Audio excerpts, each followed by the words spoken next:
Ngayong araw, samahan nyo kami dito sa NBA store sa Pasay. At pag bumisita kayo rito, tiyak na marami kayong mabibili. Iba't ibang klaseng jersey ang makikita nyo rito at meron din silang bola. At ayan, sinubukan na ng ating pinsan yung nakita niyang bola. At meron din sila ditong display na half court. Talaga namang pwede na kayong mag-story. Habang naglilibot, napansin ko na meron din silang tindang mga Bangko Pop. Try mo daw mo maganda ko.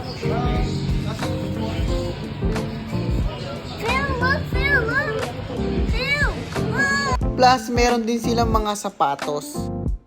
Next naman, bumili sila ni Nang ng ticket para mag-rides kami ng carousel kasama yung mga bata.